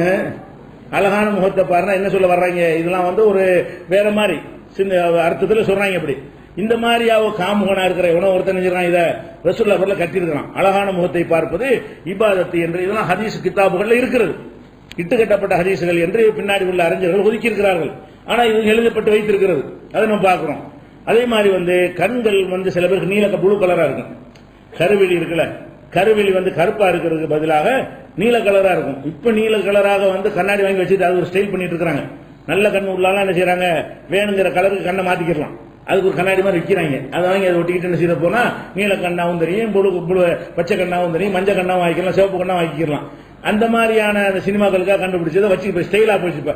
நிறைய கல்லூரிகள் எல்லாம் அந்த கண்ணை மாத்திக்கிற தன்மை வந்திருக்குது. ஆனா இயற்கையாக புழு கலர் இருந்துச்சுன்னு சொன்னா அது அது பெரிய பாக்கியம், பறக்கத்து, ஊதா கலர்ல மட்டும் கண் நினைச்சுன்னு வைங்க, பறக்கத்து கொட்ட ஒன்று கொட்டுமா. இதுக்கு என்ன கண்ணு ஊதாவா இருக்கிறதுக்கும் பறக்கத்து கொட்டுறதுக்கு என்ன சம்பந்தம் இருக்கு? இப்படி அல்ல ரிஸ்குகளை வகைப்படுத்துறான். கண்ணை கவனிச்சு தான் ரிஸ்கை வகைப்படுத்துறானா? கண்ணு நீளமா உள்ளவங்களாம் பல பெரிய கோடீஸ்வரனா இருக்கிறானா? இந்தியாவில் இருக்கிற பெரிய கோடீஸ்வரர் அம்பானி அதானி எல்லாம் கண்ணு புழுவா இருக்கு, அவங்களுக்குலாம் பில்கேட்ஸ் எல்லாம் புழுவாவா இருக்குது. அப்ப புழுவா இருக்கிறவன் அப்படி இருப்பான்னு சொன்னா எப்படி அது சரியா வருமா? அது இந்த மாதிரிலாம் எழுதி வச்சிருக்காங்க. அதே மாதிரி அக்குலு சமக்கி யூஹினுல் ஜசத, மீன் சாப்பிடாதீங்க, அது உடம்பை பலவீனமாக்கிறோம். அல்லாஹ் குர்ஆன்ல சொல்றான், தாக்குலுன மின்ஹு லஹமன் தரியா, உங்களுக்கு கடலில் பசுமையான மாமிசத்தை நாங்கள் உங்களுக்கு தருகிறேன் அப்படிங்கிறான். கப்பல்ல நீங்கள் போகிறீர்கள், மீன் பிடிக்கிறீர்கள், அதை பசுமையான உணவு லஹமன் லஹமு இறைச்சிங்கிறான், அதல்ல லஹமன் தரியா, பசுமையான ஒரு உணவை உங்களுக்கு கடலிலிருந்து வெளிப்படுத்துகிறோம் என்று அல்லாஹ் குர்ஆன்ல சொல்றான். இவங்க என்ன செய்யறாங்க? மீன் மட்டும் சாப்பிடாதீங்க, அது என்ன செய்யும்? யூஹினுல் ஜஸத, உடம்பை பலவீனமாக்கிறோம். இதெல்லாம் ஹதீஸ். அதாவது எழுத்துக்களை ரெக்கார்ட் ஆக்குற காலத்துக்கு, அந்த இடைப்பட்ட காலத்துல ரெக்கார்ட் பண்ணி கொண்டும் பண்ணாமலும் இருக்கிற அந்த காலத்துல இப்படியெல்லாம் ரசூல் ஸல்லல்லாஹு அலைஹி வஸல்லம் பெயரை பயன்படுத்தி எல்லாம் சொல்லி இருக்கிறார்கள். யாரே தாபியின்கள் காலத்தில் இருந்த முனாஃபிக்குகள், தப தாபியின்கள் காலத்தில் இருந்த முனாஃபிக்குகள், அல்லது முஸ்லிமா இருந்து கூட ஒரு கெட்ட நோக்கத்துக்காக வேண்டி செஞ்சவர்கள்லாம் இப்படிலாம் பண்ணி இருக்கிறாங்க. இன்னொன்னு பாருங்களேன், மன்னாகத லுக்குமத்தன் மின் மஜரல் காயித்தி வல் பவுல், மலம் கழிக்கிற இடம் இருக்குல்ல, அந்த இடத்திலேயோ கக்கூசலன்னு வைங்க, சிறுநீர் கழிக்கிற இடத்திலேயோ ஒரு கவலை உணவு கீழே விழுந்துருச்சு, கக்கூசல விழுந்துருச்சான், விழுந்து அதை ஒருவன் எடுத்து, கக்கூசல விழுந்ததை எடுத்து ஒரு வடை வச்சிருக்கிறீங்க, வடை கக்கூசல விழுந்துருச்சு, அதை எடுக்கணுமா, எடுத்து கசலகா அதை கழுவி சும்மா அக்கலகா அப்புறம் சாப்பிடுவானே, ஆனால் எல்லா பாவம் மன்னிக்கப்பட்டு விடும். பாவம் மன்னிக்கிறது என்ன செய்யணும்? கக்கூசுல கிடக்கிறத எடுத்து தின்னுக்கலாம். இதை சொன்னா இஸ்லாத்தை பத்தி ஒரு என்ன நினைப்பான்? ரசூல் ஸல்லல்லாஹு அலைஹி வஸல்லம் சொன்ன இது அவன் சொல்லிட்டு போனா கிறுக்கண்டாக்கிடுவோம். அல்லாஹ்வுடைய ரசூல் சொன்னதா இருக்கிறாங்க. இப்படிலாம் எவன் ஒருத்த கக்கூசில் கிடக்கிற உணவை எடுத்து கழுவி சாப்பிட்டால் அவனுடைய பாவம் மன்னிக்கப்படும்னா இது எவ்வளவு பெரிய ஒரு அநாகரிகமானது. ஒழுக்கத்தை சுத்தத்தையும் சொல்லி தந்த ரசூல் ஸல்லல்லாஹு அலைஹி வஸல்லம் சிறுநீர் கழிச்சது கூட கழுவணுங்கிற ஒரு மார்க்கத்தில் தான் இருக்குமா? சிறுநீர் கழிச்சு போயிட்டு இருக்காங்க எல்லாரும், யூரின் போனாலும் கழுவணும்னு சொல்ற ஒரு மார்க்கத்தில் தொழுகைக்கு சுத்தம் பண்ணிட்டு தொழுவான்னு சொல்லக்கூடிய ஒரு மார்க்கத்தில் இந்த மாதிரியான ஒரு நஜீஸான விஷயங்களை சாப்பிட சொல்லுவாங்களா? மனம் ஒப்பாது. அருவருக்கிற எல்லாருடைய மனமும், யாருடைய மனம் ஒப்பாது. அந்த கக்கூசுகளை சுத்தம் செய்கிறான அவன் கூட கையால் சுத்தம் செஞ்சிருவானே தவிர அதுல கிடக்கிற வடையை திங்க மாட்டான்.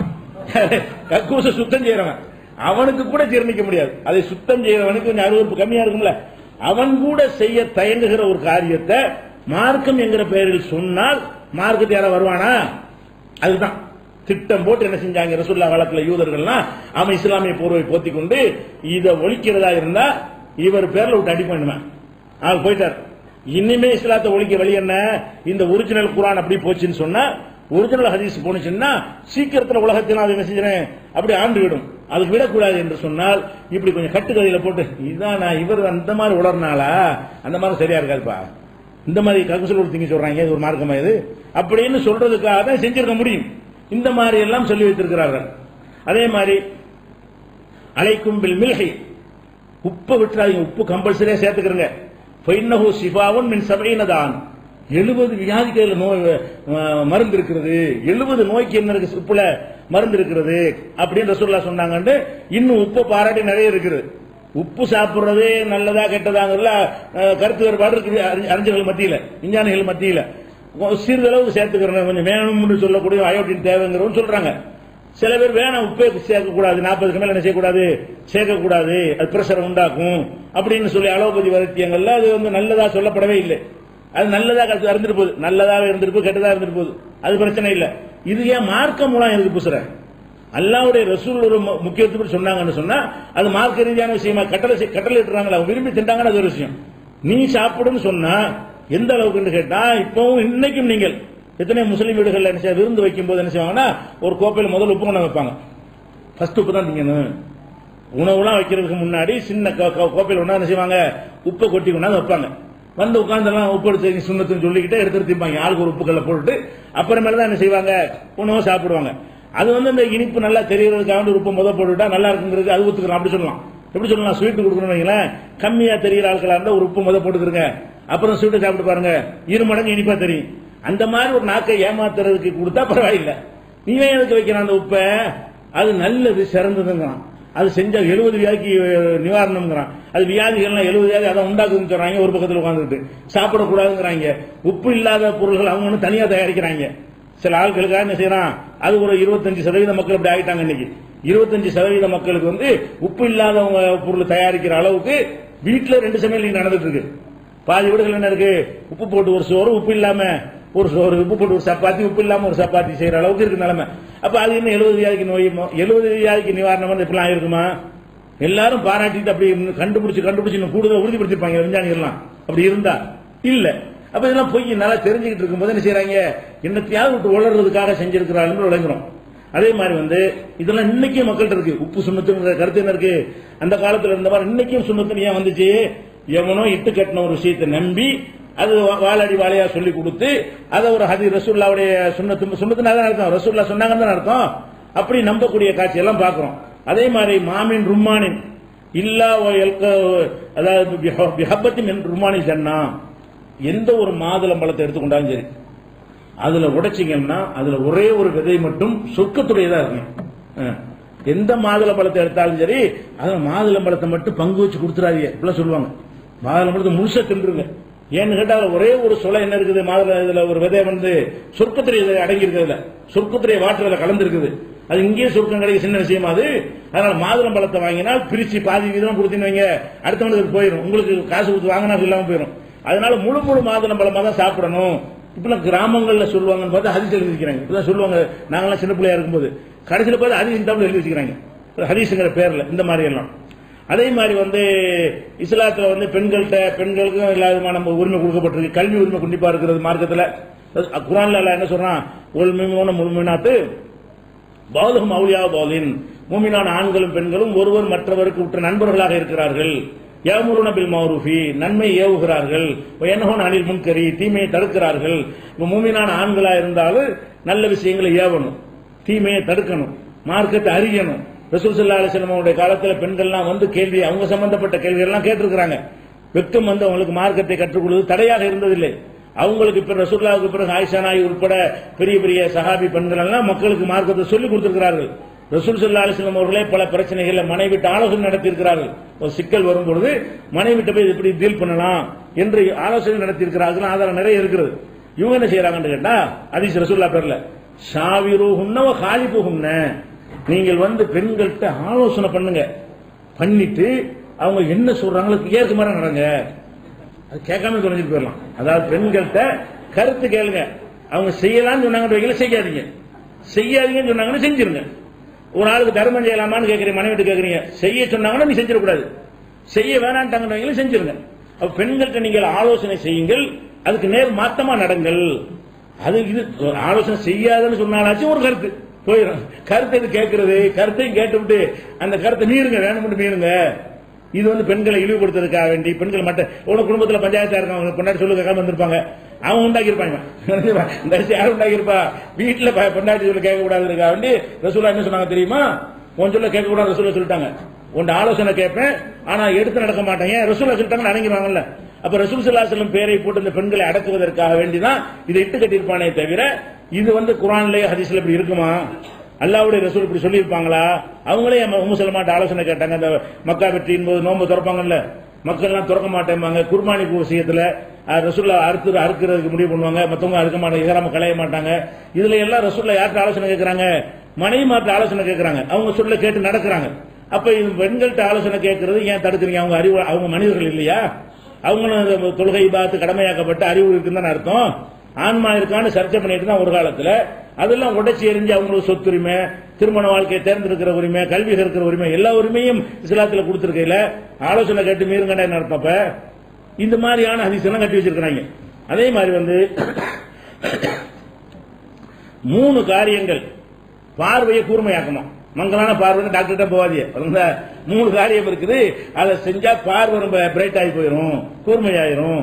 அது என்னன்னா அந்நவரு இல்ல சொல்றான், பசுமையான பொருள்களை பார்க்கிறது, பச்சையான பொருளை பார்த்துட்டு இருந்தீங்கன்னா செடி கொடிகளை பார்க்கிறது. இதை பார்த்து கொண்டிருந்தால் பார்வை கூர்மையாகும். அது மாதிரி ஒல்மாயில் ஜாரி, ஓடுற ஆத்த பார்த்துட்டே இருக்கணும், ஆறு ஓடிட்டு இருந்து பார்த்துட்டே இருக்கணும். ஓடுகிற தண்ணியை பார்த்தா என்ன செய்யுமா, கண் பார்வை கூர்மையாகும். ஒரு வஜிகள் ஹசனி, அழகான முகத்தை பார்த்துட்டே இருக்கணும். கண் பார்வை கம்மியா இருந்தா ஊர்ல யார் அழகா அவங்களுக்கு உட்கார வச்சு பார்த்துட்டே இருக்கணும். பின்னி எடுக்க போறாங்க. அது என்ன அர்த்தம்? இது அழகான முகத்தை பார்த்து கொண்டே இருந்தால் கண் பார்வை கொண்டா பாக்குற சொல்ல தடுத்திருக்கிறாங்க. அதெல்லாம் வந்து ஒரு அழகானதுல பெண்களும் வருவாங்கல்ல. அழகான முகத்தை பார்ப்பது ஆம்பளை முகம் பொம்பளை முகம் கிடையாது தானே, பெண்கள் முகமாக இருக்கலாம்ல. இந்த பொம்பளை முகம் அழகா இருக்குன்னு சொல்லி வந்து பாக்குறான். என்னடா கேட்ட ரசூலா சொல்லிருக்காங்கல்ல, பார்வை எனக்கு கம்மியா இருக்கு, இப்படி கூர்ந்து பார்த்தா பார்வை பிரைட்டா அப்படி சொன்னா ஒத்துக்குவோமா? அதுக்கு செஞ்சிருப்பாங்கன்னு நினைக்கிறேன். எதுக்கு செஞ்சான்னு தெரியல. ஆனால் ரசூல் ஸல்லல்லாஹு அலைஹி வஸல்லம் பெயரில் இந்த மாதிரி அழகான பெண்களை பார்ப்பது, அழகான முகத்தை பார்ப்பது வந்து கண் பார்வையை கூர்மையாக்கும். இந்த மாதிரியும் ரசூல் ஸல்லல்லாஹு அலைஹி வஸல்லம் பேர்ல நினைஞ்சிருக்காங்க, இட்டு கட்டி இருக்கிறத பாக்குறோம். அதே மாதிரிங்க இது ஒரு வகையாச்சா. இன்னும் சில பேர் ஆர்வ கோளாறுல இபாதத்துகளை மக்கள் செய்ய வைக்கிறதுக்காக வேண்டி பரக்கத்தை விட்டு அடிக்கிறது. வாயில வந்ததுலாம் குர்ஆனை ஓதுறது நல்ல காரியம் தானே, நல்ல காரியம், அது விட்டுற வேண்டியதான். அதுல குர்ஆனுக்கு என்ன சிறப்பு இருக்குன்னு எல்லாம் சொன்னா சொல்லிட வேண்டியதான். அதை விட்டு என்ன செய்வார், ஒரு நூஹ் இப்னு அபீ மரியம் ஒருத்தர் இருந்தார். இவர் வந்து 114 சூறாவுக்கும் அந்த சிறப்பு கண்டு ஒரு ஹதீஸ்ல அறிவிச்சிருக்காரு. எல்லா சூறாவுக்கும் அல்ஹம்து சூராவின் சிறப்பு, பக்ரா சூராவின் சிறப்புன்னு சொல்லி 114 சூறாவுக்கு சிறப்பு. சிறப்புனா என்னது? யார் ஒருத்தன் தப்பத்தி ஏதாவது ஓதுகிறானோ அவனுக்கெல்லாம் ஒரு மாளிகை கட்டுவான். அந்த மாளிகைக்கு 1000 கதவுகள் இருக்கும், 1000 கட்டில்கள் இருக்கும், 1000 ஹூர்லின்கள் இருப்பார்கள். இப்படி எந்த விட்டு அடிக்கிறது. இப்படியாக வந்து வாயில வந்தெல்லாம் விட்டு அடிச்சு 114 சூறாவுக்கு கொஞ்சம் கொஞ்சம் சின்ன சின்ன சேஞ்ச் பண்ணி சிறப்புகள் இருந்து அறிவிக்க ஆரம்பிச்சார்.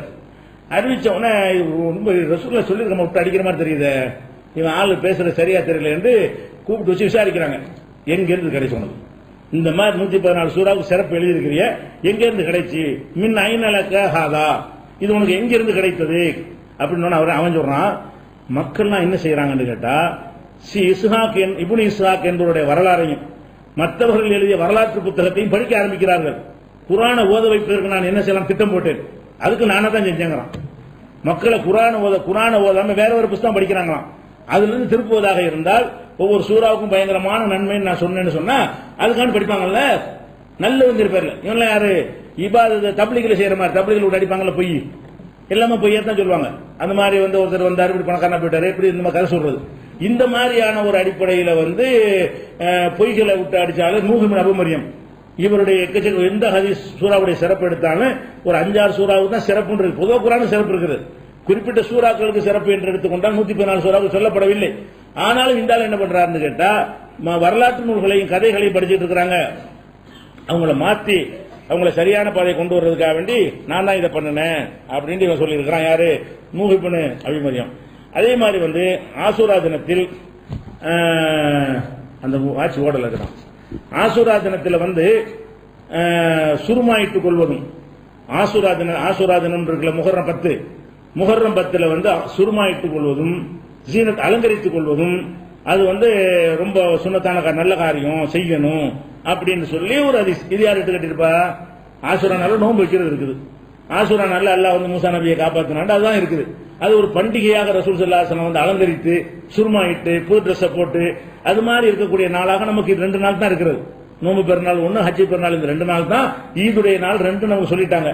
சொல்ல போனா 5 இருக்குது. இந்த ஐயாமு தஷ்ரீக் இருக்குல்ல, அதையும் சேர்த்தா அது ஒரு 3, 5 மொத்தம் 5 நாள் வரும். இந்த 5 நாள் தான் நமக்கு பண்டிகையுடைய சந்தோஷமா உண்பதற்கும் பருகுவதற்கும் வகை வகையா சாப்பிடுறதுக்கும் அணிவதற்குரிய நாட்கள் என்று ரசூலுல்லாஹ் சொல்லி இருக்கிறாங்க. இந்த மாதிரி நாட்களை வந்து செய்யறது சுன்னத்துங்கிற மாதிரி எழுதிக்கிறாங்க. இது எங்க இருந்து வந்தது? ரசூலுல்லாஹ் சொன்னது இல்ல, பொய் தான் இது. அதே மாதிரி வந்து இப்ப நகவெட்ட சொல்லி மார்க்கத்தில் இருக்குது, வலியுறுத்தப்பட்டிருக்குது. நகவெட்டுறதுக்கு ஒரு மெத்தடு, நகை எப்படி வெட்டணுமா அப்படி ஹதீஸ் எழுதிக்கிறாங்க. நகம் வெட்டுறதாக இருந்தால் முதல்ல என்ன செய்யணுமா, இங்க ஆரம்பிக்கணுமா, வலது கையில வந்து இதை எது வசதியோ அப்படி செஞ்சுட்டு போயிடலாம். அதான் கரெக்டான முறை. நமக்கு எது வசதியோ இந்த கையில வேண்டாம், இந்த கையில வேண்டாம், அதுக்கு மெத்தட்லாம் ஒன்றும் கிடையாது. ஆனா இவங்க என்ன பண்ணாங்கன்னு கேட்டா, இங்க இருந்து ஆரம்பிச்சு இப்படி நாளை வெட்டி விட்டு அப்புறம் இங்க இருந்து ஆரம்பிச்சு இங்க வந்து இந்த இது முடிக்கணுமா, அதான் இந்த கட்டை விரல்ல இங்க ஆரம்பிக்கணும், இங்க முடிக்கணுமா. எப்படி முதல்ல வெட்ட ஆரம்பிக்கிறது, ஃபர்ஸ்ட் இந்த விரல ஆட்காட்டி விரல்ல ஆரம்பித்து அப்புறம் நடுவரலுக்கு வந்து, அதுக்கப்புறம் இது என்னது மோதிர விரலா பாம்பு விரலா, மோதிர விரலுக்கு வந்து சுண்டு விரலுக்கு வந்து, அப்புறம் இந்த கையில் அதே மாதிரி வந்து இந்த கட்டை விரல், இந்த கட்டை விரல். அப்ப முதல்ல இந்த விரலில் ஆரம்பித்து இந்த விரல முடிக்கணும். எங்க ஊர்ல எல்லாம் நாங்கெல்லாம் சின்ன பிள்ளையா இருக்கும்போது பார்பர் ஷாப்ல போய் என்ன செய்வோம், முடிவெட்ட போகும்ல, அவங்க நகம் வெட்டி விடுவாங்க, கையை நீட்டு இந்த முறையெல்லாம் வெட்டுவாங்க. எங்க ஊர்ல அந்த பார்பர் ஷாப் போனீங்கன்னா அவங்க தெரிஞ்சு வச்சு சொல்லி கொடுத்துருக்காங்க இந்த பொய்ய, இதான் சுண்ணத்துன்னு சொல்லிட்டு நகமற்ற ஒரு சுண்ணத்தான முறை இருக்கும் தெரியுமா, நீ என்ன இப்படி போய் சொல்ற அப்படின்னு சொல்லிட்டு இப்படி வெட்டி விட்டு இந்த முறையில் இதை கடைசியா வெட்டுவாங்க. இது ஒரு சுண்ணத்தை நாங்கள் நினைச்சுக்கிட்டோம். அப்ப இந்த கதைகள் இன்னைக்கு வரைக்கும் அழியல. இட்டுக்கட்டப்பட்டது டிக்ளேர் பண்ண பிறகு கூட இன்னைக்கு வரைக்கும் அதுக்கு என்ன இருக்கு, ஜீவன் இருந்துகிட்டு இருக்கு, மக்கள் மத்தியில் உயிர் இருந்துகிட்டு இருக்கு, போய்கொண்டே இருக்கிறது. அதை பார்க்கிறோம். அதே மாதிரி இந்த ஆலிம் சாக்களை புகழ்ற மாதிரியான ஹதீஸ் அளவுக்கு எதுவும் இட்டுக்கட்டின கிடையாது. இந்த மத குருமார்களை புகழ்ற மாதிரி ஜாஸ்தியா இட்டுக்கட்டிருக்கிறாங்க. எந்த அளவுக்கு இட்டுக்கட்டிருக்காங்க கேட்டா, இன்ன சலாத்து அமாமத்தின் தாதுல் பி ஹம்சி வைஷரின், தலப்பா கட்டிக்கிட்டு தொழுகிறது இருக்க 25 மடங்கு சிறந்தது. நீங்க யாரும் தலப்பா கட்டுறது, அஜத் தான் கட்டுவார், நம்மளாம் கட்டிட்டு இருக்க மாட்டோம். அப்ப அஜத் தலப்பா கட்டி தொழுகிறார்ல, நம்ம எல்லாம் ஒரு மடங்குனா 25 கிடைக்குது, நம்ம அவர்கிட்ட நிறங்க இயலுமா? அவர் தலப்பா இந்த உண்டாக்குறதுக்காக வேண்டி தலைப்பாகை கட்டிக்கிட்டு தொழுவது 25 மடங்கு நன்மை. இப்படி எந்த ஒரு ஆதாரப்பூர்வமான ஹதீஸுமே ஆத்தட்டிக்கா இல்ல, பரப்பினார்கள். இப்படி எல்லாம் ரசூலுல்லாஹ் சொன்னதாக பரப்பினார்கள். அதே மாதிரி இதா ஜலசல் முத்தஅல்லிமு பைன யதையில் முஅல்லிமி, ஆசிரியருக்கு முன்னால் மாணவன் உட்கார்ந்தானேயானால் ஃபதஹல்லாஹு அலைஹி 70 பாபன் மின் ரஹ்மா, அவனுக்கு 70 ரஹமத்து வாசல்களை திறந்துறான். ஆசிரியருக்கு முன்னாடி போய் மாணவன் உட்கார்ந்தா போதும், அல்லாஹ் என்ன செய்வானா, 70 வாசல் திறந்துடுறானா. ஒலா யக்கும் மின் ஐந்திஹி, அவற்றை உட்கார்ந்து எந்திரிக்கிறான்ல, எந்திரிக்கும் போது இல்லா கயோமின் வலதத்து உம்முஹு, அவன் தாய் பெற்றெடுக்கும் பொழுது எப்படி பாவம் இல்லாத இருந்தானோ அந்த மாதிரி ஆயிடுவானா. உங்களுக்கு பாவம் பண்ணி எல்லா அக்கறம் பண்ணிவிடுங்க, பண்ணி விட்டு போய் அசரத்துக்கு முன்னாடி போய் கொஞ்சம் உட்கார்ந்துட்டு எந்திரிக்க வேண்டியது. பாவம் இல்லை, இப்ப செய்யறதெல்லாம் செஞ்சு விட்டு அசரத்துக்கு முன்னாடி உட்கார்ந்து எந்திரித்து விட்டால் அன்று பிறந்த பாலகன் வாங்கல, அன்று பிறந்த பாலகன் மாதிரி பாவமற்றவராக ஆகிவிடுவார் என்று சொன்னாங்களாம். அதனாலதான் அஜத்து மாதிரி தனி அந்த தப்பு செய்யறாங்க, ரொம்ப அஜத்தை மதிப்பாங்க. நிறைய தப்பா சம்பாதிக்கிறவங்க, தப்பான லாட்டரி வைக்கிறவங்க, சினிமா கூட்டம் நடத்துறவங்க, இது மாதிரியான சாராயம் விற்கிறவங்க, ஹராமான தொழில் பண்றாங்கல்ல, இந்த மாதிரி ஆட்கள்லாம் பாத்தீங்கன்னா நீங்க மதிக்கிறது ஜாஸ்தியா மதிப்பாங்க. யார? அஜத்தை. எதுக்கு மதிக்கிறாங்கன்னு கேட்டா, ஏதோ இந்த மாதிரி பாக்குறதுனால பாவம் கழியட்டுமே, அப்படி அதுக்காக தான் இவரை பார்த்தா பாவங்கள் அப்படி நம்பிக்கை. இதெல்லாம் அடிப்படையான இப்படி இட்டு கட்டி வச்சிருக்காங்க. எந்திரிச்சவன பாவம், உட்கார்ந்து எந்திரிச்சா பாவம் போக முடியாது, சின்ன விஷயம் தானுங்க. என்னோட செஞ்சுட்டு போலாமே. அன்று பிறந்த பாலகண்ட ஹஜ்ஜிக்கு இருக்கு ரசூலுல்லாஹ் சொல்லியிருக்கிறாங்க. அந்த அந்தஸ்து யாருக்கு கிடைக்குது? இப்ப அஜத்தை பாக்குறவங்க கிடைக்கிறதா இல்லையா? அப்படி பாக்குறோம். அதே மாதிரி இதோட அடிக்க பாருங்க, அதாவது சொர்க்கத்திலையும் உலமாக்களுக்கு தேவை இருக்கிறது. ரசூலுல்லாஹ் சொன்னாங்க, இன்ன அகலல் ஜன்னத்தில் யஹ்தாஜுன இலல் உலமா, சொர்க்கவாசிகளுக்கும் உலமாக்களின் பக்கம் தேவை இருக்கிறது. இங்கதான் நாங்க தேவை நினைச்சுக்கிறாதீங்க. நீங்க சொர்க்கத்துக்கு போனாலும் அங்கேயும் எங்க தேவை உங்களுக்கு இருக்கிறது. அங்க என்ன தேவை? அங்க ஹலால் ஹராம் இல்ல. சொர்க்கத்துல மார்க்கத்தை சொல்லித் தரது தானே உலமா. அங்க ஏதாவது ஹராம் இருக்கா? சொர்க்கத்துல சட்டத்துக்கு இருக்கா? நினைச்சதெல்லாம் செஞ்சுக்கலாம், நினைச்சதெல்லாம் செய்யக்கூடிய ஒரு உலகம் சொர்க்கம். அந்த பாக்கியத்தை அனுபவிக்கும் போது நீங்க ஆலிம் தேவையில்லை நீங்க நினைக்கலாம், ஆனால் அங்கேயும் தேவை இருக்கிறது. எதுக்கு தேவை இருக்குன்னு கேட்ட விளக்கம், ஒதாலிக்க அன்னகும் யசூரு நல்லாக பீக்குள்ளி ஜும்மாத்தின், ஒவ்வொரு வெள்ளிக்கிழமை அன்னைக்கு சொர்க்கவாசிகள்லாம் அல்லாஹ் போய் சந்திப்பாங்களாம். அல்லாஹ் போய் வார வாரம் பார்த்துட்டு வருவாங்களாம். பார்த்தவன அல்லாஹ் கேட்பானா, தமன்னும் வரைய அலாமா சேர்த்தும், நீங்க விரும்புறதெல்லாம் ஆசைப்படுங்க என்று கேளுங்க அப்படின்னு நல்லா கேட்பானா. வார வாரம் போவோம், அல்லாஹ் பார்க்க போவாங்களாம். ஒவ்வொரு வாரம் அல்லாஹ் செய்வானா, வேணுங்கிறதெல்லாம் கேளுங்க சொல்லுவானா. அவங்க என்ன செய்வாங்களா, எந்த கேட்க ஒன்றும் தெரியலையே, உடனே உலமாக்கிட்ட வருவாங்க. உலமாக்கிட்ட உலமா நாங்க என்னத்தை கேட்கறது, அல்லா இப்படி கேட்கறானே, நாங்க என்னத்தை கேட்கறது கேட்டோம்னா இவங்க என்ன செய்வாங்களா, தம்மன்னோ கதா கதா என்னெல்லாம் கேட்பான்னு சொல்லி கொடுப்பாங்களாம். இதுக்கு தேவை இருக்கு. நாங்க அங்க வந்தாலும் உங்களுக்கு என்ன வேணும்னு அல்லா கேட்பான். உங்களுக்கு தெரியாத ஆன்சரு எங்கள்கிட்ட வருவீங்க, நாங்க சொல்லி தந்த பிறகு அதை போய் கேட்பீங்க. உனக்கு சொர்க்கத்துல எது வேணும்னு உனக்கு எப்படி யார் சொல்லி தந்தா, நீ எப்படி சொல்லிக் கொடுப்பான? உலமா அவனுக்கு விருப்பம் என்பது அவனா செய்யற முடிவு. அல்லாஹ் என்ன வேணும்னு கேட்கறது அனுபவிக்கிறது கேட்கறான். இது அவனா செஞ்சுட்டு போயிடுவான். எல்லா இன்பமும் இருந்தா வேணாம் அல்ல போதுன்றுவான். அல்ல ஏதாவது குறையா இருந்தா அவனுக்கே தெரியும், அல்லது கொஞ்சம் கம்மியா இருக்கு பார்த்து கூட கொடுத்துட்டு போறான். இதுக்கு இது அஜத்துக்கு வரணும். எதுக்குன்னு கேட்டா, எங்களை சார்ந்தா நீங்க இருக்கணும், சொர்க்கத்துல எங்களுடைய ஆதிக்கம் இருக்குது. முதல் இவங்க போவாங்களான்னு தெரியும், அது ஒரு விஷயம். முக்கியமானது என்ன, இந்த மாதிரி சொன்ன ஆளுக்கு ரசூலுல்லாஹ் அவர்கள் இட்டு கட்டின ஆளுக்கு போனத்தர பஞ்சாயத்து ஆனா எழுதி வச்சுக்கிறாங்க, உலமாக்களுக்கு சொர்க்கத்திலும் தேவை இருக்கிறது. அப்ப இந்த மாதிரி எல்லாம் இந்த உலமாக்களை புகழ்ந்து நிறைய ஹதீசுகள் இப்படிதான் பரப்ப ஆரம்பிக்கிறாங்க. அதே மாதிரி இன்னல் ஆலிம உள்ள முத்தாலிம இதா மர்ராலா கரியத்தின், ஒரு ஆலிமும் மாணவரும் உஸ்தாதும் மாணவரும் ஒரு கிராமத்தை கடந்து சென்றார்களே, ஆனால் இன்னல்லாக எருப்ப உள்ள தாபான் மக்பரத்தி தில்கல் கரியா, அந்த ஊரில் உள்ள கபிரஸ்தான் இருக்குல்ல, அந்த கபிரஸ்தானில் வேதனை செய்யப்படுவாங்கல்ல, அவங்களுடைய வேதனைகள் 40 நாளைக்கு நிற்குமால. இந்த ஒரு அசர்த்தையும் மாணவனையும் கூட்டிட்டு போய் கபிரஸ்தான் வழியா கூட்டிட்டு போயிட்டோம்னா 40 நாளைக்கு பஞ்சாயத்து இல்ல. ஒரு 40 நாளைக்கு ஒரு 2 பேரை போட்டு என்ன செய்யணும், ஒரு ரவுண்ட்ஸ் விட்டுற வேண்டியதான். ஒரு 40 நாளைக்கு ஒருக்கா இவர் ரவுண்ட் போயிட்டு வந்தாருன்னு சொன்னா அந்த 40 நாளைக்கு கபர் வேதனை இல்ல அப்படின்னா இப்பெல்லாம் இருந்தானே சொல்லுவாங்க மக்கள்கிட்ட. நம்ம மாதிரியா பாவங்கள்லாம், அவங்கள போனால பாவம் கழியுது, உட்கார்ந்தால அன்று பிறந்த பாலகங்கிறோம். சின்ன விஷயமா ஆலிம்கள்லாம் இந்த மாதிரி பில்டப் கொடுத்து தான் ஆலிம்கள்னா ஒரு மதிக்கத்தக்கவர்கள் மாதிரி புனிதமானவர்கள் மாதிரி தோற்றத்தை ஏற்படுத்துறதுக்கு அவங்க செஞ்சாங்க. ஆனா நிக்கல ஒரு விஷயம், அப்படி செஞ்சாங்க ஒரு காலத்துல. அதே மாதிரி மன்சார உலமா பக்க ஜாரணி ரசூலுல்லாஹ் சொன்னாங்க, உலமாக்களை நீங்கள் போய் ஜியாரத் செஞ்சால் சந்தித்தால் பக்கத்து ஜாரணி என்னைத்தான் சந்திக்கிறீர்கள். ஒரு ஆலிமை சந்திக்கிற யாரை சந்திக்கிற மாதிரி? ரசூலாகிய என்னை சந்திக்கிற மாதிரி. உமன் சாபகல் உலமா, உலமாட்ட யாரா முசாபா செஞ்சீங்கன்னு சொன்னா இப்ப கண்ணமா சாபகனி ஏன்டா முசாபா செய்யறாரு அவரு. நீங்க உலமாட்ட முசாபா செய்யும் ரசூலாட்ட செய்யணும் நினைச்சிட்டு செய்யுங்க அப்படின்னா நான் மக்கள்கிட்ட அதுதான் அப்படி செய்யறாங்க. சோ நம்மளும் கை கொடுக்குறோம்ல, மத்த அளவு உலமா கிட்ட இப்படி முசாபா செய்யறான்னு பாருங்களேன். கூடி குறுகி அடங்கி முடிஞ்சு எதனால அது ரசூலுல்லாஹ் நினைச்சுக்கிட்டு இவர்கிட்ட செய்யற முசாபாக வந்து யார்கிட்ட செய்யறது? ரசூல் ஸல்லல்லாஹு அலைஹி வஸல்லம் அவர்கிட்ட செய்யறதுக்கு ஈக்குவலானது என்று ரசூலுல்லாஹ் சொல்லிவிட்டார்கள். இப்படியான ஒரு அடிப்படையில் என்ன செய்யறாங்க, இது மாதிரிலாம் பரப்புனாங்க. உலமாக்கள் ஒரு பக்கம், மன்சாரல் உலமா பக்க ஜாரணி, உலமாவை சந்தித்தவன் என்னை சந்தித்து விட்டான் அந்த ஹதீஸ் மாதிரி. மிதாதுல் உலமாய் அஃதலு மின் தமிழ் சுகதா, உலமாக்களுடைய பேனா மைத்துளி இருக்குது அது ஷஹீதுகளுடைய ரத்தத்தை விட மேலானது. உலமான லேசா நினைக்கிறியா? அவர் எழுந்த பேனா வச்சிருக்காரு, அதுல இருந்து ஒரு துளி மை இருக்குது, அந்த மையை ஷஹீதுகளுடைய ரத்தத்தை விட மேலானது அப்படின்னு என்ன ஆகும்? அசரத்தை எங்க கொண்டு வைப்பான் யோசிச்சு பாருங்க. அப்ப உலமாவுடைய மைக்கு கூட அவ்வளவு பெரிய புனிதம் இருக்குது என்று தங்களுக்கு தாங்களே இந்த புனிதத்தை உண்டாக்கி கொள்வதற்காக வேண்டி இந்த உலமாங்கிற ஆளுக்கு வந்து செஞ்ச அநியாயம் ரொம்ப ஜாஸ்தி. இப்படி எக்கச்சக்கமான அக்கீதா விஷயத்துல, இபா தொழுகை விஷயத்துல, ஆசுரா நோம்பு, மேராஜ் நோம்பு, என்னென்னமோ வாயில வந்ததெல்லாம் என்ன செய்யறாங்க? ஆசுரா நோம்பு இருக்குது, மேராஜ் நோம்பு, பராத் நோம்பு என்றெல்லாம் பல விஷயங்களை இட்டு கட்டி அதெல்லாம் இபாத் செய்ய தூண்டுறோங்கிற பேர்ல மக்கள்லாம் பொடுபோக்கா இருப்பாங்க, அசால்ட்டா இருக்கிறாங்க, நாங்க போறோம் இப்படி எல்லாம் பரவுது. ஒரு பக்கம் ஹதீஸ்களை எழுதி கொண்டிருக்கிறார்கள், ஒரு பக்கம் இந்த மாதிரியாக என்ன செய்யறாங்க? பரப்பி கொண்டிருக்கிறார்கள். இப்ப என்ன பிரச்சனை என்றால், இப்ப ரசூலுல்லாஹ் சொன்னதும் சொல்லாதும் இப்ப கலந்துரும் ஒரு சமூகத்தில். இப்ப என்ன நிலைமை? ஹதீசுகள் சொன்னா அதுவும் ஹதீஸ் தான் சொல்றோம். இவனும் கையை ரசூலுல்லாஹ் கையை உயர்த்தினார்கள் என்று சொல்லும் போது கால ரசூலுல்லாஹ்னு சொல்லிக்கிறான், அதுவும் ரசூலுல்லாஹ் சொன்னாங்கன்னு சொல்லிக்கிறான்.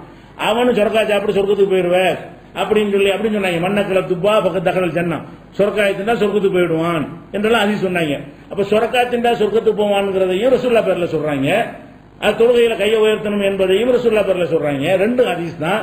இப்ப ஹதீஸை எல்லாம் ஏத்துக்கிறதுனா அது இதுல வகி இல்லாதுன்னு பிரிக்க வேண்டிய அவசியம் ஏற்படுதா இல்லையா? அழகான பொம்பளையை பாரு உனக்கு வந்து பாவம் மன்னிக்கப்படும் சொன்னா, கண் பார்வை கூர்மையாகும் சொன்னா, அது ஒரு இபாதத்துன்னு சொன்னா, அப்ப இது எப்படி மார்க்கத்துக்கு உகந்ததா இல்லையே? அப்ப இது வந்து பில்டர் பண்ணணும், இது அப்படி விட்டுறக்கூடாது. நம்ம காலத்துல இது பரவுகிறது, நாம தான் இதை தடுக்கணும். ரசூலுல்லாஹ் காலத்துல பரவல, பறந்தா இருக்கிறாங்க, ஆள உயிரோட ரசூலுல்லாஹ் இருக்கிறாங்க, இட்டுக்கட்ட முடியல. ரசூலுல்லாஹ்வுடைய மௌத்துக்கு பிறகு இந்த மாதிரி எல்லாம் ஆளுக்கு விட்டு ரசூலுல்லாஹ் பேர்ல இட்டு கட்டும் பொழுது அப்ப ஹதீஸ் என்பது ஹதீஸ் அல்லாஹ்வுடன் கலந்தேதான் மக்கள்கிட்ட வருது. இல்ல கவனி, ஹதீஸும் வந்தது, ஹதீஸ் மட்டுமே வரவில்லை, ஹதீஸோட ஹதீஸ் இல்ல வஹியோட வஹி இல்லாதும் சேர்ந்து மக்கள் மத்தியில் பரவுகிறது. அப்பதான் அறிஞர்கள் கவலைப்படுறாங்க, என்னடா இது இப்படி போகுது, இதுக்கு என்னமா செய்யணுமே, எப்படி செய்யறது, இப்ப சரியானது எது தவறானது எதுன்னு மக்களுக்கு எப்படி நம்ம அவருடைய அடையாளம் காட்டுவதுன்னு சொல்லி இதற்காக ரொம்ப மெனக்கடுறாங்க. இதுல ரொம்ப மெனக்கட்ட ஒரு யாருன்னு கேட்டா, முதல்ல இதை பற்றி சிந்தித்தவர் வந்து நம்ம ஷோபாண்டு ஒரு அறிஞர், அவரும் ஹதீஸை தொகுத்த ஒரு அறிஞர் தான். அவர் ஹதீஸை தொகுக்கிறோட நிக்காம என்ன செய்யறாருன்னு கேட்டா, ஹதீஸை பற்றி நம்ம ஆய்வு செய்ய வேண்டும். ரசூலுல்லாஹ்வுடைய ஹதீஸ் என்று வறுமையானால் அதுல சரியானது தவறானது எது என்பதை கண்டுபிடிப்பதற்கு நாம ஆய்வு செய்ய வேண்டும் அப்படின்ற ஒரு கோணத்துக்கு வந்து முதல்ல இந்த விதியை மக்கள்கிட்ட வைக்கிறார் அறிஞர்கள் மத்தியில். அவர் கிளாஸ்ல உள்ள மாணவர்களுக்கு சொல்றாரு. அவர் வழியாகத்தான் புகாரி பெரிய பெரிய மேதைகள்லாம் பாத்தீங்கன்னா எல்லாம் அவருடைய இந்த ஊற்றுக்கண் தான். எந்த ஹதீஸ்ல சரி லைஃப்லாம் சொல்றாங்களே அதெல்லாம் ஃபில்டர் பண்றாங்க இல்லையா, இது எல்லாத்துக்கும் முன்னோடி யாருன்னு கேட்டீங்கன்னா ஷோபாங்கிற அந்த அறிஞர் தான். அவர் என்ன பண்றாருன்னா, அவராவும் இதை விட்டு கட்டல, எது இது பிரித்தறிவதற்கு வழிமுறை எங்க இருந்து இருக்கிறார், குர்ஆன்ல இருக்கிறார். இப்படி கலந்து இருக்கிறது.